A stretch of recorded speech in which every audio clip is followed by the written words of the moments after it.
Assalamualaikum warahmatullahi wabarakatuh. Waalaikumsalam warahmatullahi wabarakatuh. Alhamdulillahirabbil alamin. Wal 'aqibatu lil muttaqin wa la 'udwana illa 'alal zalimin. Asyhadu an la ilaha illallah wahdahu la syarika lah. Wa asyhadu anna sayyidana wa nabiyyana Muhammadan 'abduhu wa rasuluh. Allahumma salli wa sallim wa barik ala sayyidina wa habibina wa syafi'ina wa maulana Muhammadin Sallallahu alaihi wa ala alihi wa ashabihi wa azwajihi wa dhurriyyatihi ajma'in. Rabbi shrah li sadri wa yassir li amri wahlul 'uqdatam min lisani yafqahu qawli. Rabbi zidna ilman nafi'a warzuqna fahman jayyidan fil laili wan nahar. Bismillahirrahmanirrahim. La yadurru ma'asbihi syai'un fil ardi wa la fis samaa'i wa huwas samii'ul 'aliim. A'udzu bi kalimatillahi tammati min syarri ma khalaq. Bismillahirrahmanirrahim. La yadurru ma'asbihi syai'un fil ardi wa la fis samaa'i wa huwas samii'ul 'aliim. A'udzu bi kalimatillahi tammati min syarri ma khalaq. Allahumma faqihna fid din wa 'allimna ta'wil al-amr. Faqad qala Allah ta'ala fi kitabihil karim. A'udzu billahi minasy syaithanir rajim. Bismillahirrahmanirrahim. Qul bi fadlillah wa bi rahmatihi fa bidzalika falyafrahu huwa khairun mimma yajma'un. Wa qala Rasulullah sallallahu alaihi wa alihi wa sahbihi wa sallam, man salaka tariqan yaltamisu fihi 'ilman sahalallahu lahu tariqan ilal jannah. Shadaqallahu azim. Para jamaah sekalian, jamaah salat subuh dan juga kajian ahad subuh Masjid Quba yang insyaallah di subuh yang penuh dengan keberkahan ini, mudah-mudahan segala niat kita datang dari rumah ke tempat yang paling dimuliakan Allah di muka bumi ini, yaitu masjid, senantiasa dicatat sebagai nilai ibadah oleh Allah Subhanahu wa taala. Amin. Allah terima segala maksud dan niat kita dan ibadah kita kepada Allah.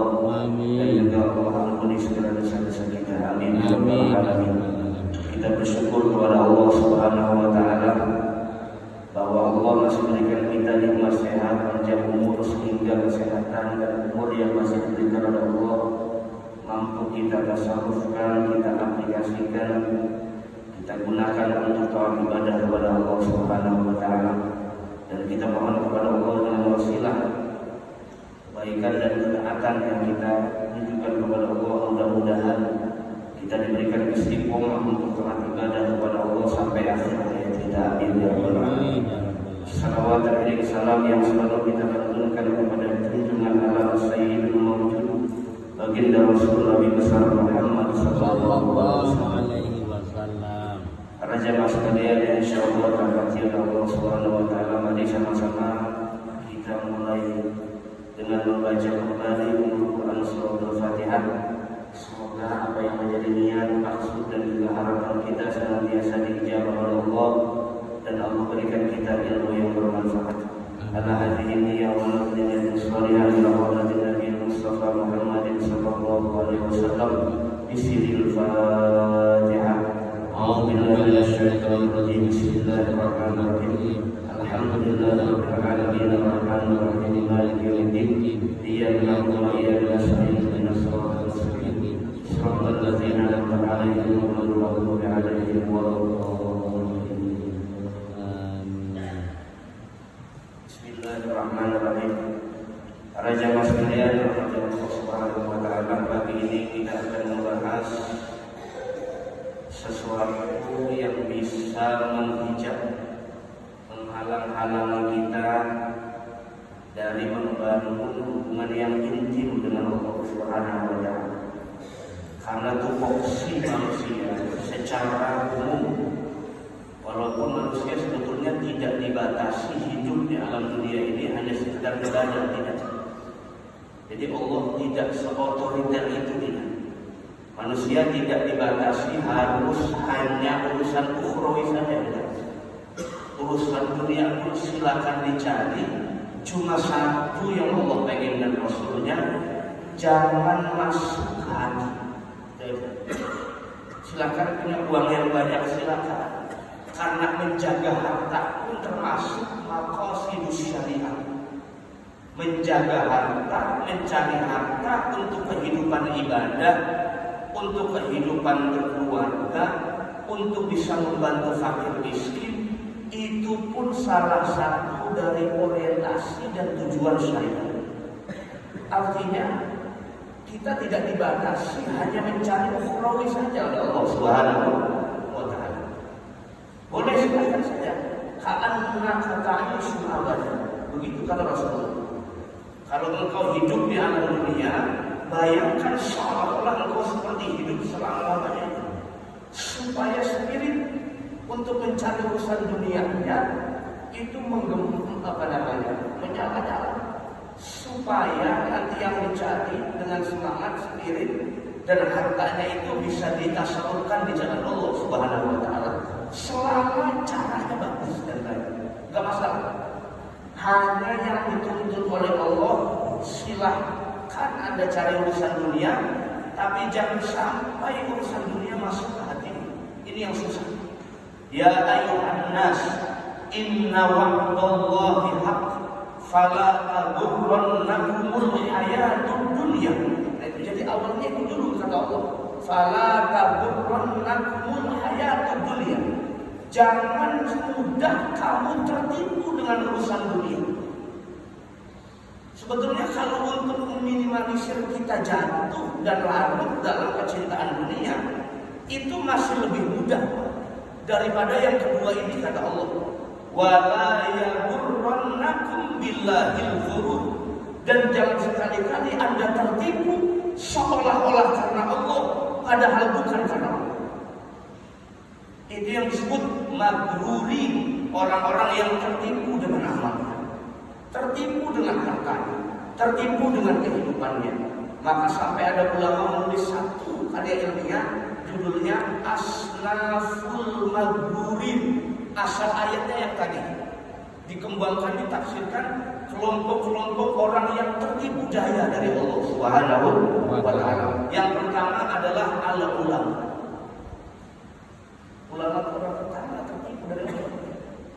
Dengan ilmunya bukan makin dekat sama Allah, makin dekat sama dunia. Dengan ilmunya bukan makin dekat sama Allah, dekat sama makhluk. Dengan ilmunya bukan makin dekat sama Allah, malah makin cinta dan ujub dengan ilmunya. Ini yang kadang-kadang yang kata para ulama, bahwa yang paling realistis terjebak dari tipu daya Allah adalah al-ulama. Tapi kalau bisa terhindar dari jebakan ini, dari makarnya Allah itu, wa makaru wa makarallah, dipuji oleh Allah Subhanahu wa Ta'ala. Apa itu? Orang yang senantiasa hanya takut kepada Allah, tidak risau dengan godaan selain Allah Subhanahu wa Ta'ala, adalah ulama. Ulama lagi dipuji oleh Allah. Tapi di sisi yang lain juga diwanti-wanti oleh Allah Subhanahu wa Ta'ala. Kenapa? Dia sama. Artinya tidak ada jaminan orang yang berilmu pasti selamat di hadapan Allah Subhanahu wa Ta'ala. Begitupun tidak ada jaminan orang yang jahil pasti celaka di hadapan Allah Subhanahu wa Ta'ala. Kenapa? Otoritas mutlak hanya milik Allah. Manusia hanya bisa berupaya. Nah, kok bisa manusia dikasih upaya? Iya, supaya kompetisinya sehat. Laha ma kasabat wa 'alaiha wa an laisa lil insan illa ma sa'a. Nah, terkadang manusia banyak terhijab, terhalang-halangi hubungan intimnya antara dia dengan Allah. Padahal sebetulnya tupoksinya sudah tahu bahwa manusia itu hidup tujuannya hanya mengabdi kepada Allah Subhanahu wa Ta'ala. Dunia ini hanya fasilitas dikasih oleh Allah di dunia. Ini anak, ini istri, ini harta. Cari semampumu. Cuman jangan lupa wal akhiratu khairul laka minal Ula. Kata Imam Al-Ghazali, orang beriman pasti yang cerdas, pasti milih yang ditangguhkan daripada yang kontan. Dunia ini sifatnya cash kontan, bapak kerja digaji. Tapi kalau urusan akhirat, bapak ibadah dari asal balik sampai sekarang, pertanyaan saya, sudah tahu belum pahala sholat? Sudah diterima belum sholatnya? Tidak ada yang tahu. Kenapa? Urusan akhirat ditakjil, nanti ditemukan. Kapan? Nanti di hadapan Allah Subhanahu wa ta'ala. Saufa Lamun. Pakai bahasanya saufa loh Pak. Nanti tahunya nanti. Nanti ketika di hadapan Allah Subhanahu wa ta'ala. Kalau urusan dunia, bapak berbuat baik, kemudian 2 hari setelahnya dapat kebaikan, itu hanya efek karena kita berbuat kebaikan. Bukan jazaa'ul ibadah, bukan balasan ibadah kita di hadapan Allah Subhanahu. Nanti ketika di hadapan Allah, barulah jazaa'ul ibadah bil hasanah wa jazaa'ul maksiyah bil azab wasayyi. Itu nanti di hadapan Allah Subhanahu. Makanya dunia ini darul mihan untuk orang beriman, tapi darul ni'am untuk orang kafir. Kadang-kadang orang awam itu nanya, kenapa sih orang-orang non-muslim duitnya banyak-banyak? Kita yang sholat dulu, habis dulu itu kurang dulu. Melihat mobil tahun 60 pas buka kaca, lah pakai peci haji. Melihat Pajero yang tahunnya baru, lah orang sipit, gitu. Jadi kenapa begitu? Memang settingan Allah begitu. Orang yang tidak beriman ini surga dulu nih. Di dunia ini surga. Tapi nanti di sana baru ancamannya. Wa'idnya Allah. Lah kalau kita orang yang beriman diuji dulu di sini, sabar tidak, imannya konsisten tidak, menghadapi ujian Allah tabah atau tidak. Kalau baru cuma 1, 2, 3 ujian Allah udah gagal ujian, kagak lulus, ya bagaimana nanti di sananya?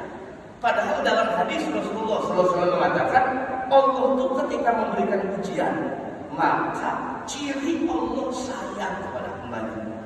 Iza ahabballahu 'abdan ibtala. Kalau Allah cinta dengan hambanya, Allah uji hambanya itu supaya naik kelas, naik level di hadapan Allah Subhanahu wa ta'ala. Masa mau kita segitu-gitu aja? Pasti diuji dulu sama Allah.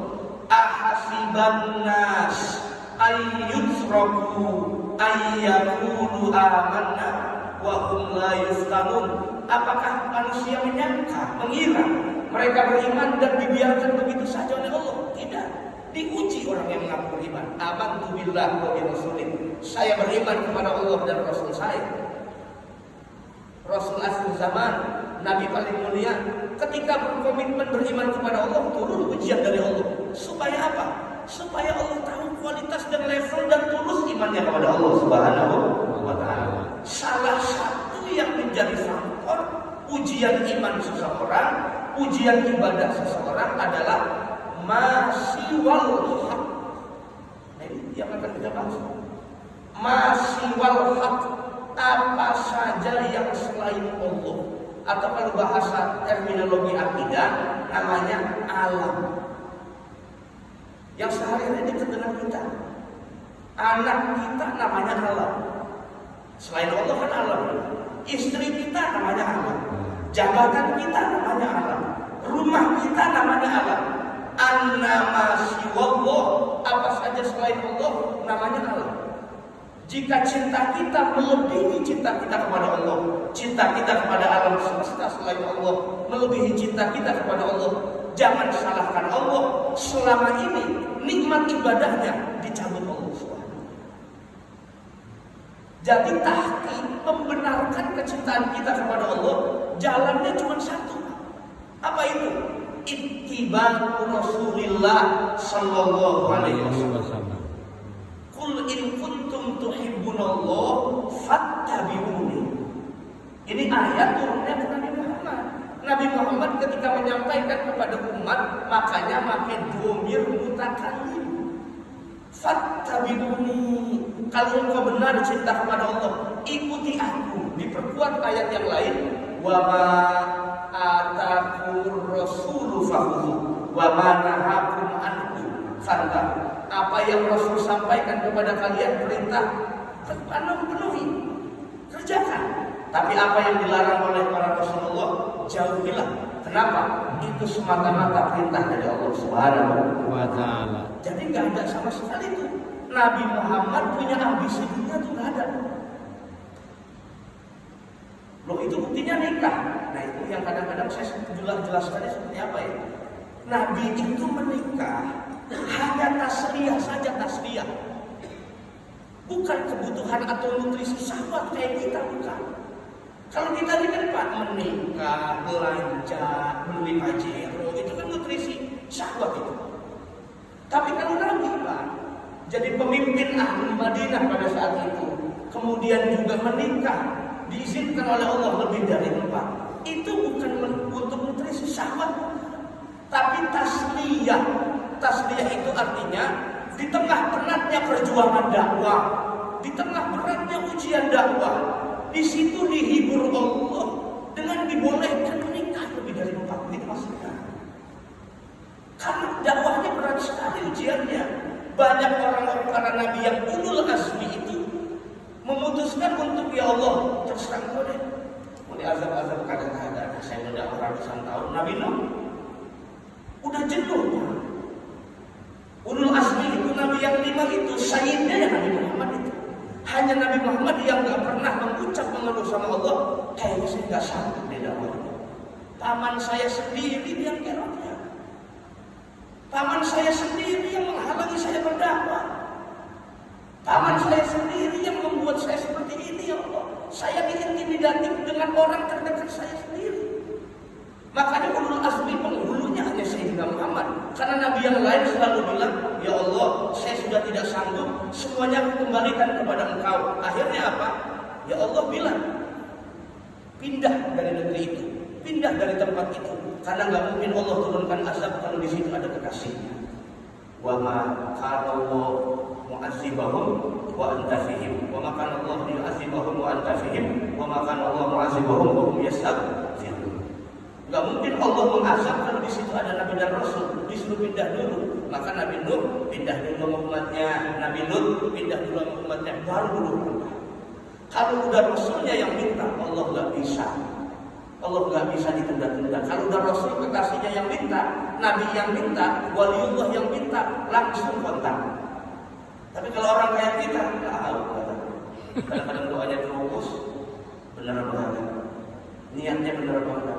Tasdiknya benar apa enggak? Istiqor butuh sama Allahnya benar apa enggak? Kadang-kadang kondisional doang kita butuhnya. Tidak tasdikul istiqor, betul-betul jujur butuh kepada Allah Subhanahu wa Ta'ala. Hanya Nabi Muhammad yang betul-betul ikhlas berdakwah kepada Allah tanpa ada ucapan, ya Allah saya sudah letih.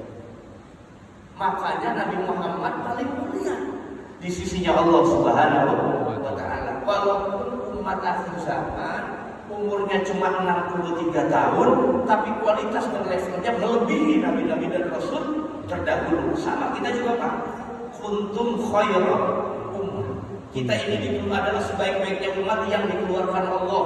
Jadi umat terdahulu meskipun tinggi-tinggi fisiknya, usianya ratusan tahun, ibadah sujud ratusan tahun kepada Allah, kita cuma baik sedikit wasabain, tapi kualitas kita lebih baik daripada umat-umat terdahulu. Apalagi dikasih waktu-waktu ijabah, Lailatul Qadar, malam Jumat, ya, bulan-bulan hurum. Itu kan waktu-waktu mulia yang pahalanya bisa melebihi ibadah umat-umat terdahulu. Itu cuma diberikan kepada umat Nabi Muhammad saja itu. Enggak pernah diberikan kepada umat-umat Nabi terdahulu. Kenapa? Khususiyat hadhil ummah. Itulah karakteristik umatnya baginda Rasul Nabi besar Muhammad sallallahu. Semua ibadah dimudahkan. Semua ibadah. Bayangkan Pak, 2 rakaat subuh sekali kerjain di Masjidil Haram, pahalanya berapa kali biar ikhlas di masjid itu? 200.000. Masya Allah. Cuma umat Nabi besar Muhammad sallallahu alaihi wasallam. Belum di Masjid Nabawi, belum di Masjidil Aqsa, yang sekarang lagi di Bambor. Kita hanya bisa berdoa minta sama Allah. Mudah-mudahan saudara-saudara kita dijaga oleh Allah Subhanahu wa Ta'ala. Amin. disatukan oleh Allah dalam iman, siapa lagi? Siapa lagi? Bukan kita disatukan oleh Allah dalam iman kepada Allah, dalam kita menghambakan diri kepada Allah Subhanahu wa taala, kayaknya miris.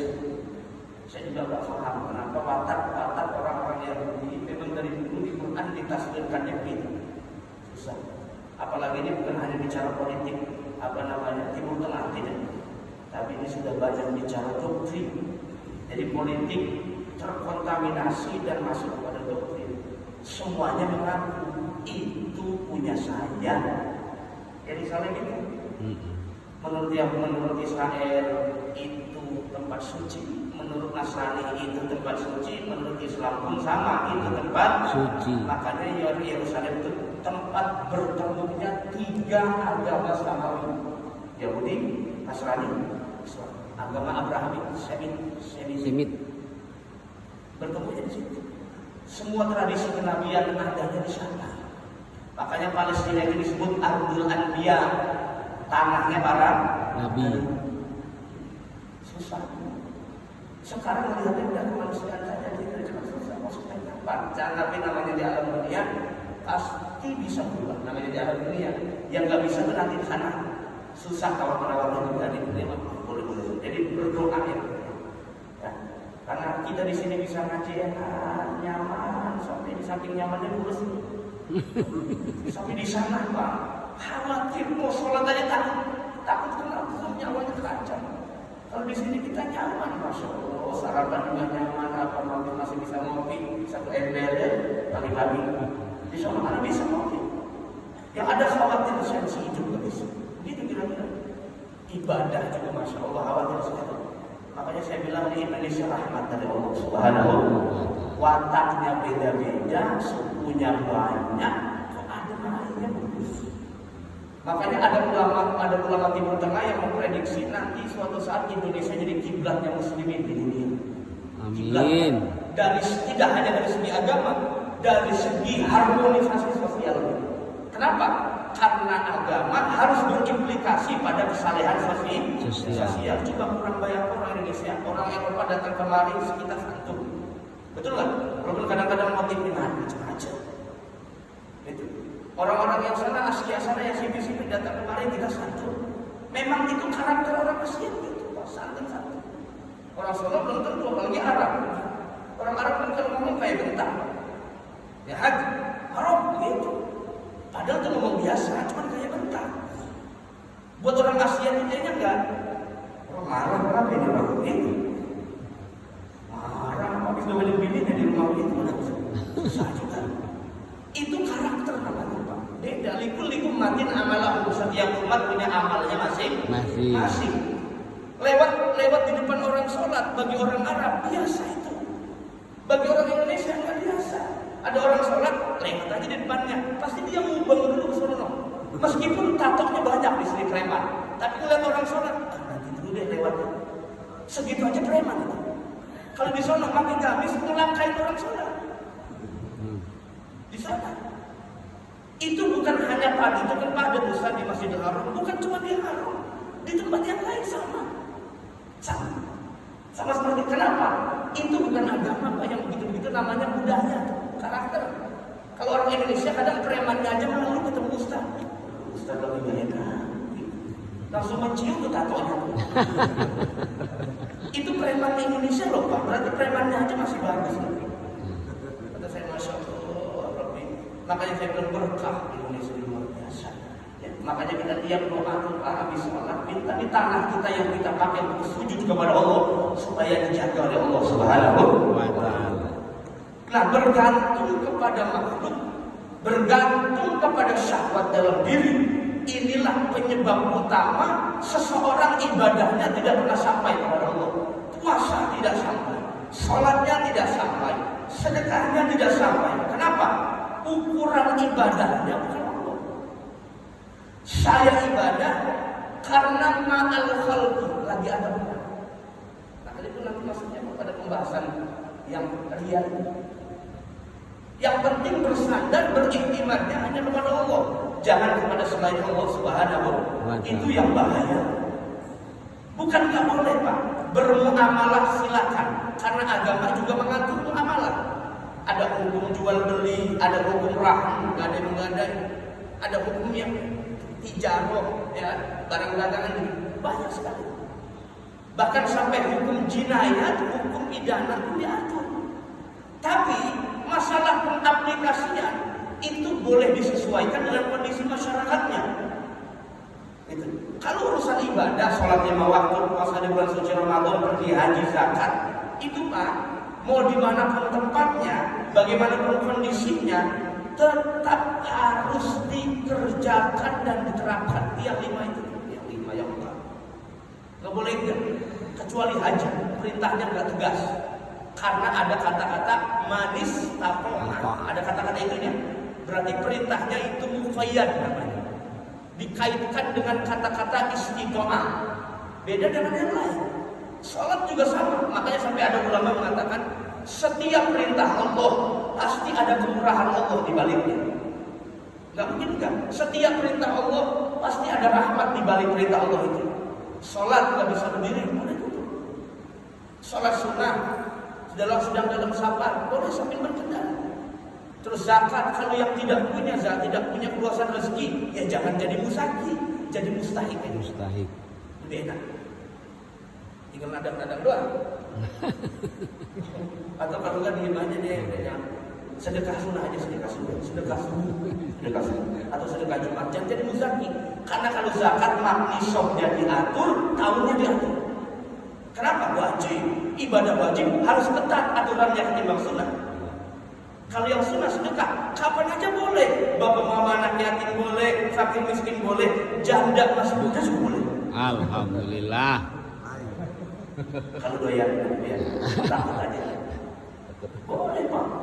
Jadi yang sunnah-sunnah longgar-longgar saja boleh. Kaki bapak nggak sakit, tapi pengen salah sunnah qobliyahnya berdiri apa duduk, silakan nggak apa-apa. Cuman pahalanya kurang aja sama orang yang sholat berdiri. Semuanya adalah rahmat Allah, kok tidak ada yang tidak ada. Puasa nggak sanggup, ibu hamil menyusui boleh, silakan. Tapi nanti diganti ya, itu mintanya. Nanti diganti ya. Emang apa ya Allah pakai diganti? Kan setahun cuma sekali bulan Ramadan keluar. Kecuali kalau bagi perempuan tuh, kalau perempuan kan sholat sepanjang hari, tahu-tahu bocor, maka tidak ada qada buat sholat. Ini riwayat Aisyah. Kunna nu'maru bi qada'is shaum wa la nu'maru bi qada'is. Kami ini diperintah untuk mengqada puasa Ramadan. Kami ini maksudnya kami perempuan. Bukan kami semua kaum muslimin, bukan.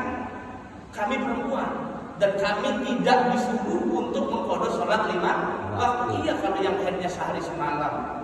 Tapi kalau yang haidnya sampai 15 hari, 15 setiap satu harinya 5, berapa kali salat itu?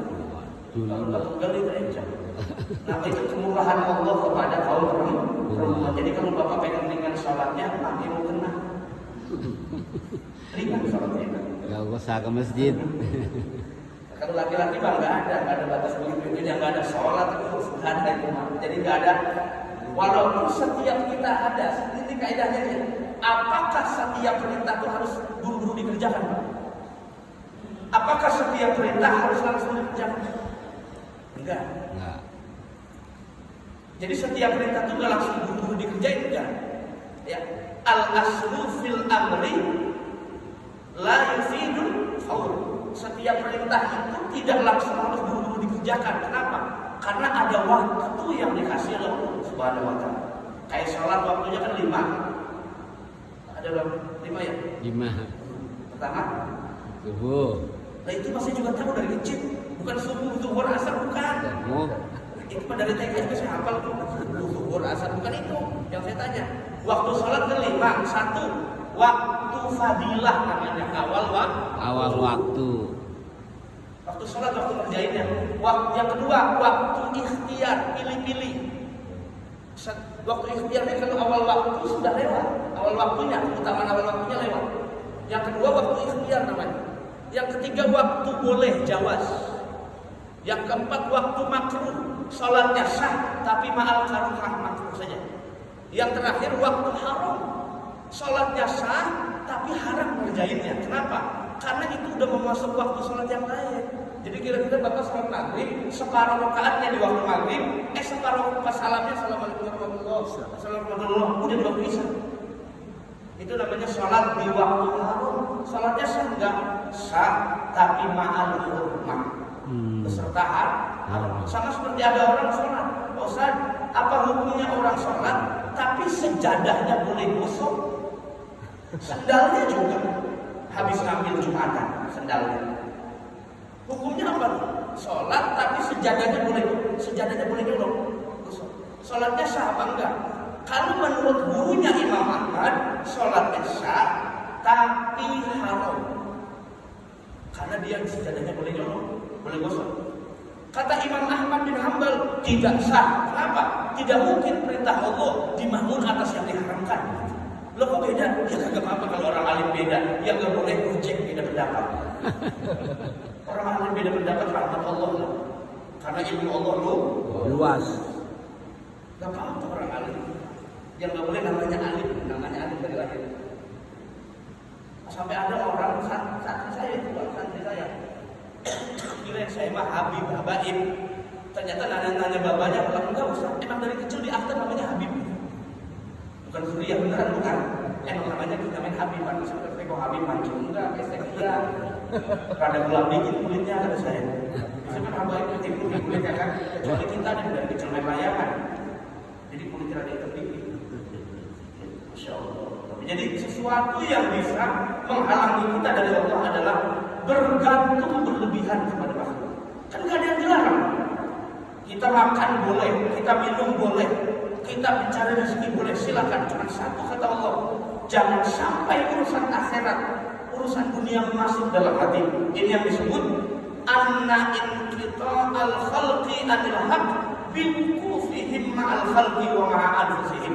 Bahwa terputusnya hubungan makhluk dengan Allah adalah karena setiap urusannya selalu bergantungnya bukan kepada Allah, tapi bergantungnya kepada selain Allah Subhanahu wa ta'ala. Padahal di surat Al-Ikhlas sudah ditegaskan berkali-kali, dan itu surat favorit umat loh. Qul huwallahu ahad, Allahu samad. Favorit itu lintas generasi. Apalagi itu Pak? Inna a'tainakal kautsar. Kalau gitu kalau udah itu, wah, cepat sekali ini surat. Masuk buru gitu kan. Apalagi kalau di kampung itu kan kalau di salat tarawih pakainya yang ayat-ayat itu, kalau di ini mah dua Al-Hakumut Takasur. Itu kan udah lengkap. Inna a'tainaka. Bikin lagi beres ini. Maksudnya suratnya udah pendek. Masya Allah. Itu di surat Al-Ikhlas kan udah begitu. Qul huwallahu ahad, Allahus samad. Lam yalid wa lam yakul lahu kufuwan ahad. Gak boleh bersandar kepada selain Allah. Tempat mengadu, tempat mengeluh resahkan kita hanya kepada Allah Subhanahu wa ta'ala. Tidak boleh kepada selain Allah Subhanahu wa ta'ala.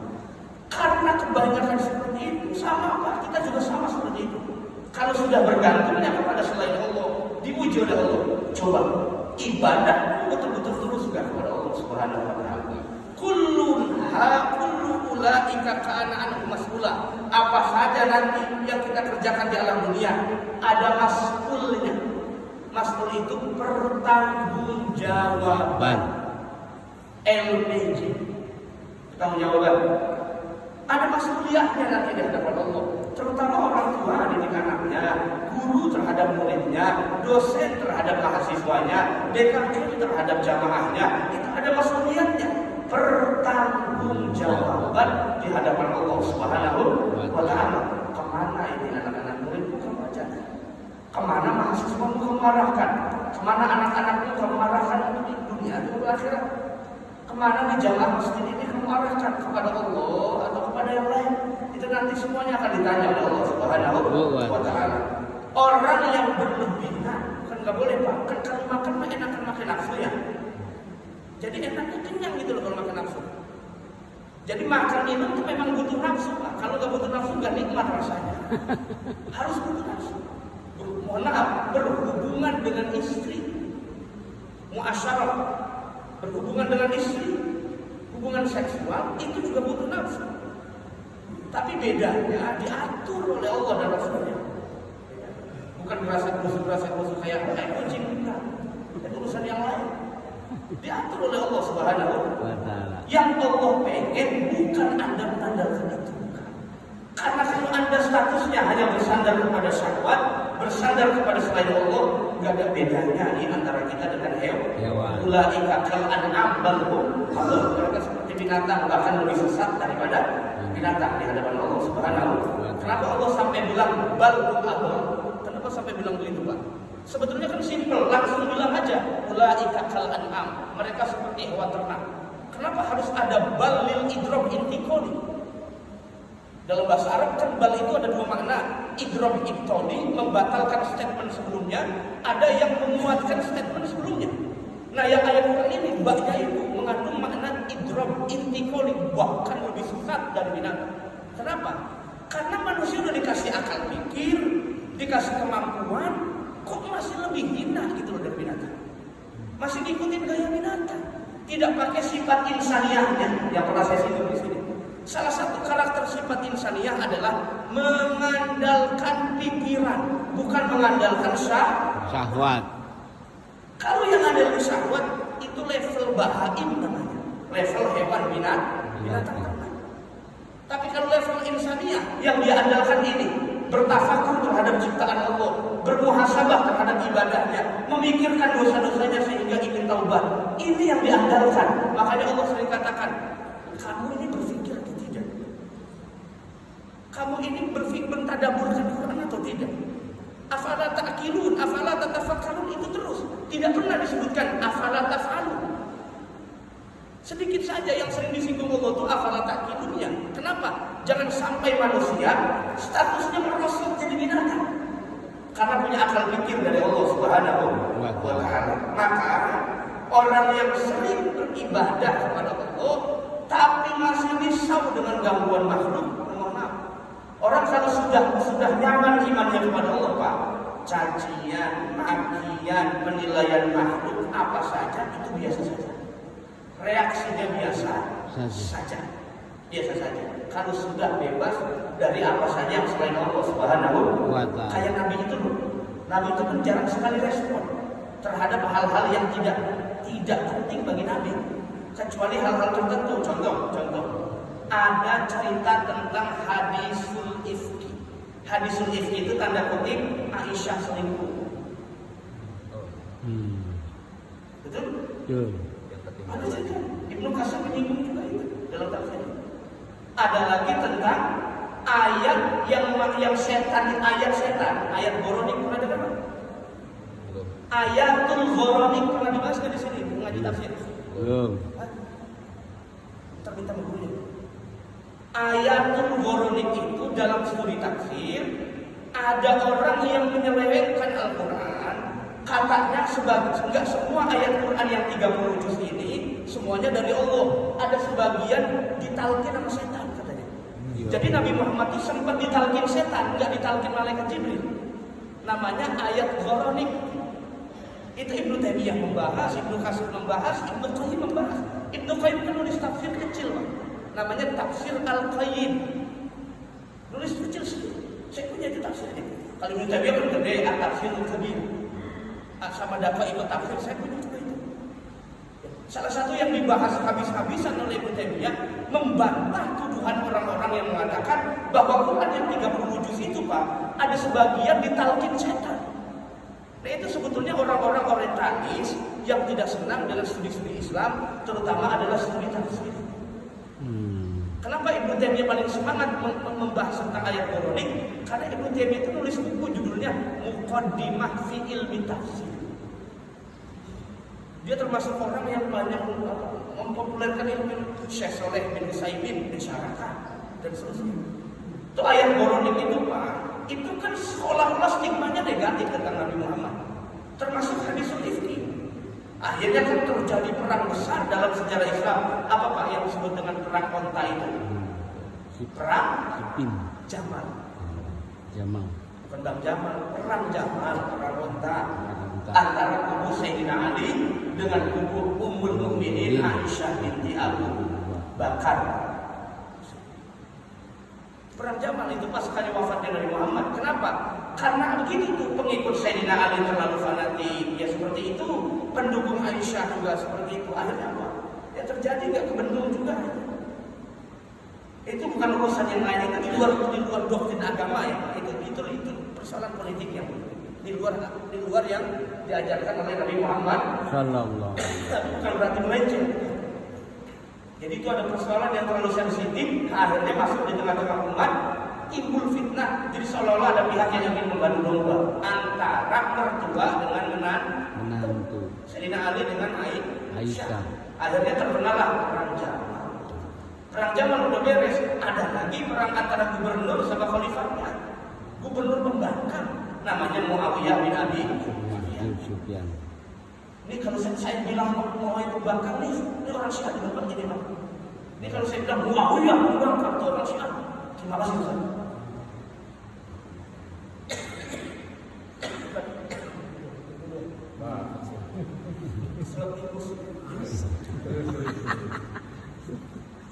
Tikus kecil, mati. Semalam saya bisa ikut banget konser juga, konser musik. Nah, jadi Muawiyah itu kan sukunya satu suku dengan Utsman bin Affan. Satu suku itu Pak. Makanya memberontak kenapa? Di khalifah kepecus dikatakan. Bukannya usut membunuh Sayyidina Utsman, kok gak diusut-usut? Jadilah pemberontakan dari Syam. Syam itu zaman dulu bukan Suriah. Suriah, Lebanon, Palestina itu namanya Syam zaman dulu. Zaman dulu. Makanya Palestina itu asli Arab, Pak. Asli Arab. Bukan orang Ajam kayak kita. Ini kita namanya Ajam. Ajam itu masih wal Arab. Suku selain Arab namanya Ajam. Kalau Palestina yang sekarang saudara-saudara kita di sana itu asli darah Arab. Imam Syafi'i itu orang Arab. Imam Malik bin Anas orang Arab. Imam Ahmad bukan orang Arab. Ahmad bin Hanbal bukan. Imam Abu Hanifah bukan orang Arab. Kenapa? Karena dari Irak. Irak itu bukan orang Arab, Ajam. Kok bahasanya Arab? Karena terjadi akulturasi budaya. Orang pada ngaji, pada nuntut ilmu di Baghdad. Pada saat itu jadi pusat perkembangan studi Islam di Baghdad. Karena ada Baitul Hikmah, perpustakaan. Itu zamannya Sayyidina Ali. Sampai pada Khalifah terus. Masya Allah. Jadi seolah-olah kayaknya ini banyak yang aktor-aktor yang ingin membuat bahwa ternyata ajaran Nabi Muhammad, ibadah-ibadah kita yang selama ini menjadi simbol-simbol ketaatan kita kepada Allah, itu ternyata banyak kamuflasenya. Makanya untuk supaya sempurna itu ditanamkan oleh Allah 3 prinsip iman, Islam, ihsan. Tiga-tiganya harus dipadukan, Pak. Nggak boleh satu-satu dulu. Tiga-tiganya harus dipadukan. Saya beriman plus berislam, juga berihsan. Ketika ibadah, saya pahami bahwa ibadah ini perintah Allah, namanya iman. Ketika saya ibadah, jumlah-jumlah ibadahnya saya paham, namanya Islam. Ketika saya sholat, ternyata saya hanya menghadap kepada Allah saja. Saya seolah-olah sedang menghadap Allah, namanya ihsan. Jadi tiga-tiganya kudu diterapkan, ditatbik sempurnalah seorang muslim di hadapan Allah Subhanahu wa Ta'ala. Maka orang yang iman kepada hawa nafsu dan juga makhluk, jadi masih risau dengan dorongan nafsu, itu masih risau. Makanya untuk menguji iman kita, itu salah satunya adalah sering-seringlah dengar omongan makhluk, tapi jangan hiraukan. Dengerin aja, tapi jangan hiraukan. Kenapa? Tapi kalau orang manggil menyaut, Pak, takut berani ini juga, singgung dia. Ini orang manggil nyaut kita, iya apa? Gitu. Yang diem, mau cuci kita nggak boleh jawab sama makhluk, diem, aja jangan. Rapi itu nanti. Ada orang assalamualaikum nggak sakit juga. Ya, maksudnya di hatinya hanya Allah saja. Secara fisik di luarnya boleh bergaul dengan siapa saja, silakan. Tapi urusan ibadah dan bergantung dan doa, harapan, cita-cita, semuanya limpahkan saja kepada Allah. Allah tidak akan pernah habis kekayaannya, tidak pernah akan habis kuasanya, karena semua sudah dari Allah. Mintanya hanya kepada Allah Subhanahu wa Ta'ala. Itulah kadang-kadang Allah nggak melirik ibadah seseorang. Kenapa? Ya sholat masalah, tapi urusan yang lain rezekinya mintanya ke orang, sama bos, sama atasan, sama itu Pak. Sampai di grup dosen, Pak, saya kan dosen. Ya, di grup, kata saya, ini kadang-kadang yang kita sendiri nggak sadar. Ya memang ada hak kita dari setiap apa yang kita kerjakan akan ada hak kita, Pak. Ada hak kita untuk maisha, untuk kita hidup, baik dari segi bisyarah dan lainnya. Tapi maksud saya, awas, kadang-kadang kita tertipu seperti itu. Ini mana hak saya, ini mana. Jadi seolah-olah, bukan saya menyalahkan menuntut hak, bukan. Seolah-olah casingnya seperti orang yang khawatir sama sekali. Seolah-olah. Padahal udah tahu jelasnya tiap bulan gajian. Kan jelas namanya. Kecuali yang serabutan kerjanya. Yang kadang-kadang kerja tiap bulan tetap digaji aja masih tetap nanya, mana nih rumah? Ya. Tapi diminta makan agama. Begitu. Lebih baik gue berantem sama ente dah bos daripada memilih di rumah, gitu aja jawabnya. Ya. Harus itu cuma ditanya hak kita ya. Cuma kadang-kadang kalau sampai bersilat lidah, apalagi berantem di WA itu, ya kata ya Allah, untung kata saya banyak yang bisa selama. Jadi kagak ngandelin pun cuma bisyarah dari ngajar dosen, berlebihan, sampai nodong-nodong. Mana di bendahara gue, sampai begitu. Ada juga yang lain-lain. Kenapa? Ya kita diajarin begitu orang. Kenapa orang yang berada di jalan Allah rezekinya dijamin oleh Allah? Banyak itu bukan berarti yang terbaik. Yang terbaik di hadapan Allah adalah yang paling bersyukur kepada Allah Subhanahu wa taala. Ini para jamaah sekalian rahmati Allah Subhanahu wa taala. Jadi penghalang kita dari hubungan yang intim dengan Allah adalah dua.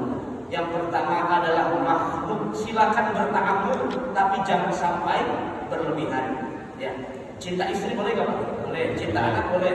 Tapi kata Nabi, cintamu kepada istri anak melebihi cintamu kepada iman palsu. Itu kata Nabi. Hatta akuna ahabba ilaihi min walidihi wa waladihi wan nasi ajmain. Begitu kata Nabi. Kok bisa Nabi ngomong begitu? Iya. Karena kecintaan kita dengan Allah dan Rasulnya hanya bisa dibuktikan dengan bersikap biasa-biasa saja dengan makhluk. Itu jadinya. Kenapa? Karena tujuan kita akhir hanya nanti yang bisa memberikan syafaat dua. Satu Allah, yang kedua syafaatul uzma, syafaat khassah dari Nabi besar Muhammad sallallahu alaihi wasallam. Mudah-mudahan Allah jaga iman Islam kita sampai akhir kita. Jika ada hal-hal yang kurang dari taksirnya kita, kekurangan kita, baik dari ibadah dan segala macamnya, disempurnakan oleh Allah Subhanahu wa taala.